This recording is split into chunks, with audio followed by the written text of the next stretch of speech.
आज हम पढ़ेंगे मौद्रिक नीति के उद्देश्य। मौद्रिक नीति के 5 उद्देश्य होते हैं जिनको लेकर सरकार मौद्रिक नीति का निर्माण करती है। पहला है मुद्रा की तटस्थता। दूसरा विदेशी विनिमय दर की स्थिरता। नेक्स्ट कीमत स्थिरता।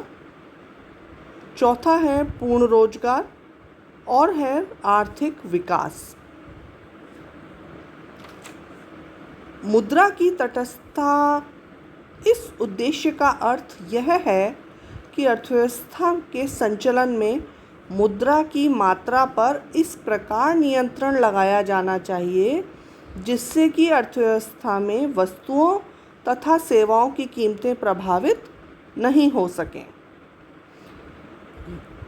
दरअसल जो उच्चावचन होते हैं वो अर्थव्यवस्था में जो उच्चावचन होते हैं या ट्रेड सर्किल जिसे बोलते हैं वो मुख्य रूप से मुद्रा की मात्रा में परिवर्तन के कारण उत्पन्न होते हैं और इससे उत्पादन, रोजगार और कीमतें प्रभावित होती हैं। तो मुद्रा की पूर्ति में इस प्रकार के परिवर्तन मांग और पूर्ति के मध्य असंतुलन उत्पन्न करते हैं जिससे अर्थव्यवस्था अस्थिर हो जाती है। तो इनके आर्थिक स्थिरता की प्राप्ति के लिए मुद्रा की पूर्ति में होने वाले परिवर्तनों पर रोक लगाई जानी चाहिए। इसका ये उद्देश्य है कि मुद्रा तटस्थ होनी चाहिए। इस विचार के समर्थकों का कहना है कि अर्थव्यवस्था में मुद्रा की तटस्थता तभी बनी रह सकती है जब मुद्रा की कुल पूर्ति को भी पूर्ण रूप से तटस्थ रखा जाए। लेकिन मुद्रा की पूर्ति को स्थिर रहने से अर्थव्यवस्था संतुलन की स्थिति में बनी रहेगी। अब ये संभव नहीं होता कि मुद्रा की पूर्ति स्थिर बनाई रखी जा सके। तो इसकी कुछ आलोचनाएं की जाती हैं कि वर्तमान गतिशील समाज में मुद्रा की पूर्ति को स्थिर रखना संभव नहीं है, क्योंकि संभव है मुद्रा को तटस्थ रखने पर भी अर्थव्यवस्था में उच्चावचन विद्यमान हो और गतिशील समाज में मुद्रा बहुत महत्वपूर्ण भूमिका निभाती है। इसलिए जो ये कहते हैं कि मुद्रा को तटस्थ रखा जाए वो ये मानते हैं कि मुद्रा निष्क्रिय भूमिका निभाती है, जो कि सही नहीं है। तो इस उद्देश्य के लिए वैसे ये सरकार मानती है कि मुद्रा की तटस्थता का एक उद्देश्य कई बार रख के वो पंचवर्षीय योजनाओं का निर्माण भी करती है। नेक्स्ट है विनिमय दर की स्थिरता। दरअसल विनिमय दर का उद्देश्य भी यही है कि विदेशी विनिमय दर में स्थिरता बनी रहे और इसके लिए इस प्रकार की मौद्रिक नीति बनाई जाए कि जो मुद्रा का मूल्य है वो स्थिर रहे विदेशी मुद्रा की तुलना में। अब इसके समर्थन में कई तर्क दिए जाते हैं कि कीमत स्तर की अस्थिरता करें या विदेशी विनिमय दर की स्थिरता करें। यदि विदेशी विनिमय दर में परिवर्तन हो जाता है तो उसका पता पूरे विश्व में चलता है, और यदि विदेशी विनिमय दर स्थिर रहती है और आंतरिक स्तर पर कीमत स्तर में उच्चावचन होते हैं तो भी बहुत हानि होती है। लेकिन जब विदेशी विनिमय दर में आर्थिक सहयोग, अंतर्राष्ट्रीय व्यापार के लिए ये आवश्यक है कि विदेशी विनिमय दर में कुछ स्थिरता रखी जाए। अस्थिर विदेशी विनिमय दर का अंतर्राष्ट्रीय पूंजी की गतियों पर भी बुरा प्रभाव पड़ता है। और आप जानते ही हैं तीसा की महान मंदी में विदेशी विनिमय दर में अस्थिरता उत्पन्न होने के कारण देश का विदेशी व्यापार जो था वो अस्त व्यस्त हो गया और नए विदेशी ऋण प्राप्त होने बंद हो जाते हैं।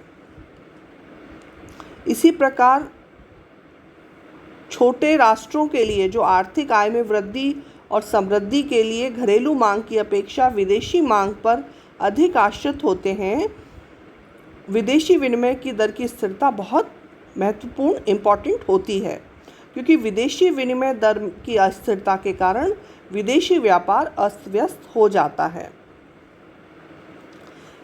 तो सरकार का एक उद्देश्य है कि विदेशी विनिमय दर में स्थिरता रहे, मौद्रिक नीति का ये एक उद्देश्य होता है। लेकिन इसका सबसे बुरा प्रभाव देश की कीमत स्थिरता की जो देश के अंदर कीमत अस्थिरता है या देश की आंतरिक अर्थव्यवस्था का संतुलन नष्ट हो जाता है, क्योंकि सरकार पूरा ध्यान इस बात पर देती है कि विदेशी विनिमय दर में स्थिरता रहनी चाहिए।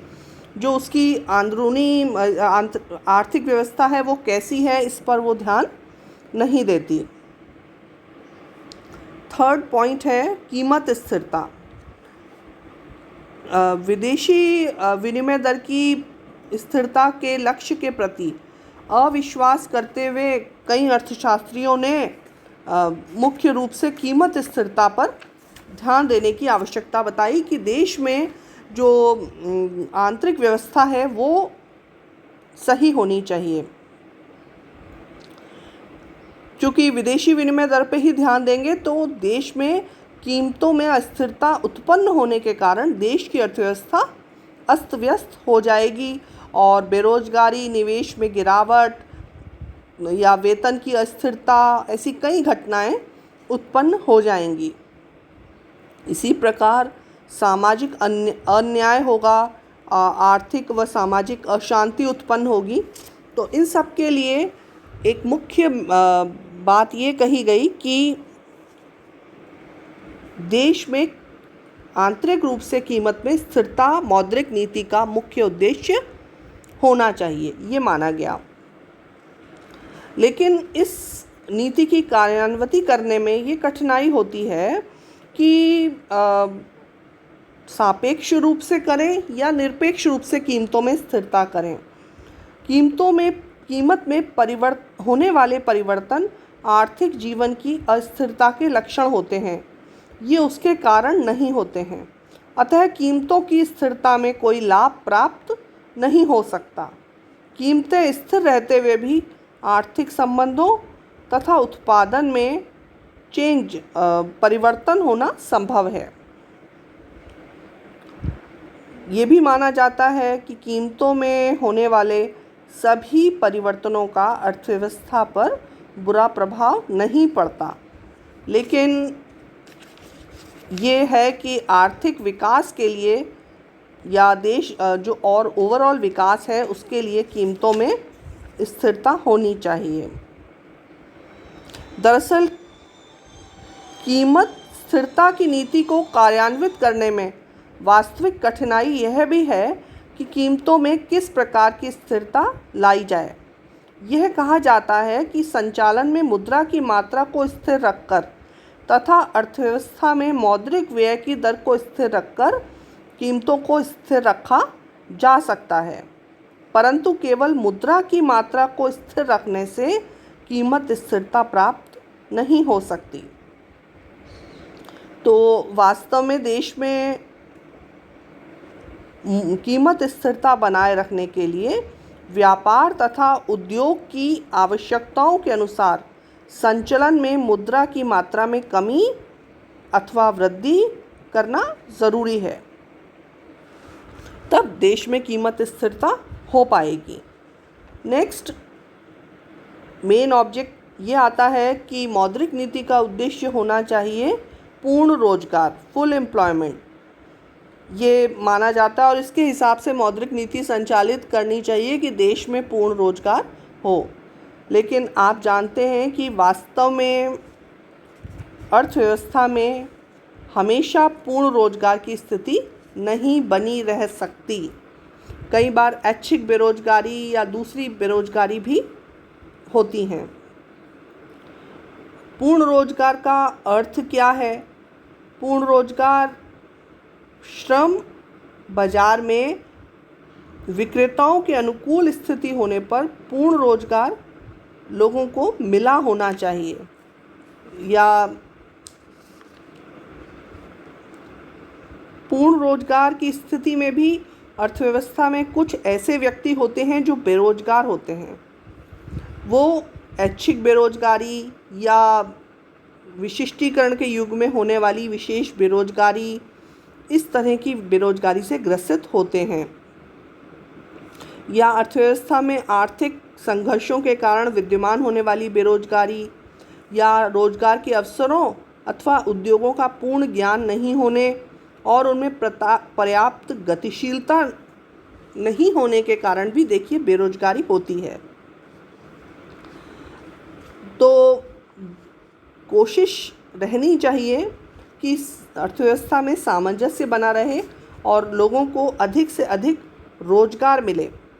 लेकिन पूर्ण रोजगार की स्थिति की प्राप्ति स्वयं लक्ष्य नहीं होकर अधिकतम आर्थिक कल्याण को प्राप्त करने का साधन मात्र है। इस कारण यद्यपि मौद्रिक नीति का पूर्ण रोजगार को प्राप्त करना उद्देश्य होना चाहिए, परंतु अधिकतम आर्थिक कल्याण को प्राप्त करने के लिए ये ज़रूरी है कि दुर्लभ आर्थिक साधनों का अधिकतम कुशलता के साथ उपयोग हो। नेक्स्ट है आर्थिक विकास, इकोनॉमिक ग्रोथ। ये है मौद्रिक नीति का 5वां लक्ष्य।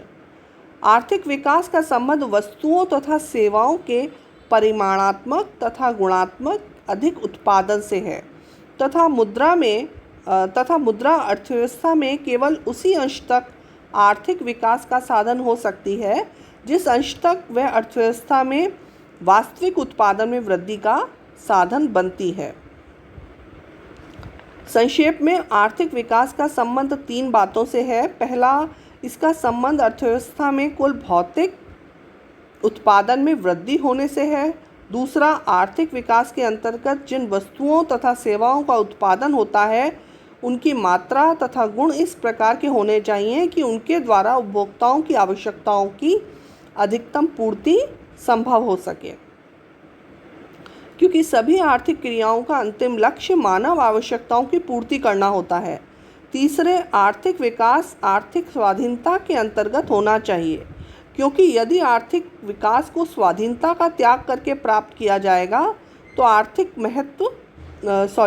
विकास का महत्व ही समाप्त हो जाएगा। अब स्थिति आती है कि इसके लिए, आर्थिक विकास के लिए सभी जो अर्थव्यवस्था के उद्देश्य हैं, जैसे मुद्रा की तटस्थता, विदेशी विनिमय की दर की तटस्थता, तो उन सबको, या पूर्ण रोजगार, इन कीमत स्थिरता, इन सब को प्राप्त करके ही आर्थिक विकास किया जा सकता है या इस उद्देश्य को प्राप्त किया जा सकता है। तो सरकार ज़रूरी नहीं है कि एक ही उद्देश्य ले, 2-3 उद्देश्य कंबाइंड रूप से, जैसे पूर्ण रोजगार और आर्थिक विकास के लक्ष्य को प्राप्त करना चाहेगी, या कीमत स्थिरता आर्थिक विकास का लक्ष्य प्राप्त करना चाहेगी। 2-3 लक्ष्यों को साथ रख के फिर वो योजनाएं बनाती है और प्रयास करती है कि अधिक से अधिक उन ऑब्जेक्टिव्स, उद्देश्यों की प्राप्ति हो सके। ये हैं मौद्रिक नीति के उद्देश्य।